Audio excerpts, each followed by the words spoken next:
News 18 के rising India कार्यक्रम में केंद्रीय मंत्री अनुराग ठाकुर ने धारा 370 और 35A पर बड़ा बयान दिया। अनुराग ठाकुर ने कहा कि पीएम मोदी और केंद्रीय मंत्री अमित शाह ने देश के लिए समर्पित हैं। पीएम मोदी और अमित शाह ने देश को धारा 370 और 35A से मुक्ति दिलाने का काम किया है। यहां ट्रिपल तलाक से छुट्टी भी मिली, 370-35A भी गया और मोदी जी के नेतृत्व में भारत आज दुनिया की सबसे तेजी से बढ़ने वाली नंबर 1 की अर्थव्यवस्था बनी है। बट एजेंसीज का मिसयूज आज हो रहा है, ये तो ऑपोजिशन बोलता है, चाहे उस वक्त जो भी हुआ हो। ऑपोजिशन में कौन? लालू प्रसाद यादव जी, जो चारा घोटाले में, जिन्होंने जानवरों को नहीं छोड़ा, उनके चारे को नहीं छोड़ा, उनका इस्तीफा हुआ। अब उनके ऊपर तुम मुझे जमीन दो, मैं तुम्हें जॉब दूंगा, ये पूरे परिवार पर जांच चल रही है। दूसरे अरविंद केजरीवाल जी, जिनकी सरकार के कम से कम 10 ऐसे लोग, विधायक और मंत्री जेल में या बेल पर हैं भ्रष्टाचार के मामलों में। सत्येंद्र जैन जेल में है, जिनको भारत रत्न दिलाते थे और 10 महीने से जेल में है। दूसरे उनके शराब मंत्री मनीष सिसोदिया जी जेल में हैं, जिनको शहीद भगत सिंह से तुलना करते हैं। और तीसरे राहुल गांधी जी, सोनिया गांधी जी, जो नेशनल हेराल्ड के मामले में बेल पर हैं। ये सब लोग बीबीसी चला रहे हैं। भ्रष्टाचारी बचाओ कैंपेन। तो जितना मर्जी भ्रष्टाचारी बचाओ कैंपेन चलाएंगे, कोई बच नहीं पाएगा। राइजिंग इंडिया कार्यक्रम में अनुराग ठाकुर ने खेलो इंडिया कार्यक्रम को लेकर भी बयान दिया। केंद्रीय मंत्री ने कहा कि सरकार ने देश भर में 1000 खेलो इंडिया सेंटर खोलने की शुरुआत की है और 15 अगस्त 2023 से पहले सभी सेंटर देश को समर्पित कर दिए जाएंगे। अनुराग जी, मैं कुछ सवाल स्पोर्ट्स पे आपसे लेना चाहती हूं, क्योंकि जब हम राइजिंग इंडिया की बात करते हैं तो उसमें स्पोर्ट्स का बहुत हिस्सा है। हमने देखा है कि स्पोर्ट्स जिंदगी बदल देता है, खिलाड़ी की भी, उनके परिवारों की भी, कभी कभी पूरे गांव, पूरे शहर की जिंदगी बदल जाती है।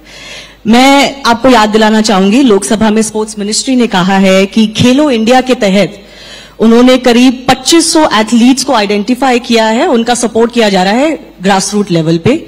लेकिन मैं देख रही हूं उस डेटा में जो प्रदेश ऑलरेडी स्पोर्ट्स में आगे हैं, जैसे हरियाणा, उनके बहुत खिलाड़ी हैं। कुछ प्रदेश जो स्पोर्ट्स में थोड़े पीछे हैं, उनके अभी भी कम खिलाड़ी हैं। आप इस डिसबैलेंस को कैसे कवर करेंगे?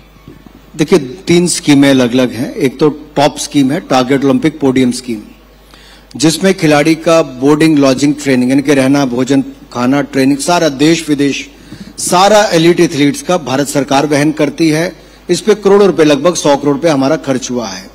दूसरी स्कीम है खेलो इंडिया एथलीट्स के लिए, जहां पर प्रत्येक खिलाड़ी के ऊपर लगभग 6,28,000 रुपया खर्च एक खिलाड़ी के ऊपर होता है।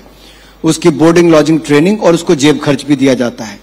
टॉप स्कीम में भी खिलाड़ी को 6 लाख रुपया साल का जेब खर्च मिलता है, यानी कि बाकी सारा खर्चा भारत सरकार करती है। 6 लाख रुपया ओवर एंड अबव मिलता है पॉकेट अलाउंस के रूप में, आउट ऑफ पॉकेट अलाउंस। इसी तरह से इन खिलाड़ियों को, खेलो इंडिया एथलीट्स को 1,20,000 रुपया जेब खर्च मिलता है, जो लगभग 3,000 खिलाड़ी जिनकी आपने चर्चा की। इसके अलावा हमारे 23 नेशनल सेंटर ऑफ एक्सीलेंस चल रहे हैं, जहां पे हजारों खिलाड़ी खेल रहे हैं। साइड ट्रेनिंग सेंटर चल रहे हैं और हमने 1000 खेलो इंडिया सेंटर देश भर में खोलने की शुरुआत की। और मुझे कहते हुए प्रसन्नता है, हमने 930 सेंटर सैंक्शन कर दिए हैं और 15 अगस्त 2023 से पहले 1000 सेंटर्स हम शुरू कर देंगे और देश को समर्पित कर देंगे। अब इसमें कोई भेदभाव नहीं है। टैलेंट आइडेंटिफिकेशन कमेटी है, वो चिन्हित करती किन खिलाड़ियों में मेडल जीतने की क्षमता है। हम उनको सिलेक्ट करते हैं। एक कोर है जो एलीट एथलीट आ गया, डेवलपमेंट एथलीट आ गए, इनकी कैटेगरीज है टॉप्स में, और एक खेलो इंडिया एथलीट अलग से है। तो ये जो चुने जाते हैं, किसी भी राज्य का हो, हमने इसमें ना जाति देखते हैं, ना धर्म देखते हैं, ना संप्रदाय देखते हैं, ना क्षेत्र देखते हैं। हम खिलाड़ी की केवल प्रतिभा देखते हैं, जो भारत को मेडल जिता सके, उसी को आगे बढ़ने का अवसर मिलता है। पुंछ नगर में चोरों के हौसले दिन ब दिन काफी बुलंद होते जा रहे हैं। पुंछ नगर के वार्ड नंबर 11 मोहल्ला शंकर नगर में दिन दहाड़े चोरी की वारदात अंजाम दी। चोरों ने घर का ताला तोड़कर वहां से 35 से 40 हजार रुपये उड़ा लिए। इस घटना की जानकारी मिलने के बाद पुलिस ने मौके पर पहुंचकर फिंगरप्रिंट्स लेने और हालात का जायजा लेने के बाद मामला दर्ज कर लिया।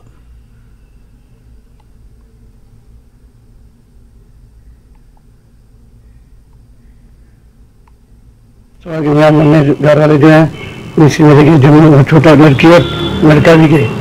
10:30 बजे जम्मू गए तो मैं चाबी लेके स्कूल चला गया। तो बाद में 3 लाख के 20 मिनट में आया तो देखा काम मेरा टूटा हुआ, बिल्कुल सारा इधर उधर फेंका हुआ सामान सारा बिखरा हुआ था और पैसे थे, पैसे भी ले गए और साथ में गोल्ड की कोशिश की। उन्होंने गोल्ड में से लाकर नहीं टूटा, गोल्ड बच के गोल्ड हमारे पास सेफ है। तो पुलिस कहती है हम विश्वास देते हैं कि आपका जो पैसा है वो आपको मिल जाएगा, सच्चो साहब बोल रहे थे। तो चलिए, खास रिपोर्ट में अभी फिलहाल इतना ही। नमस्कार।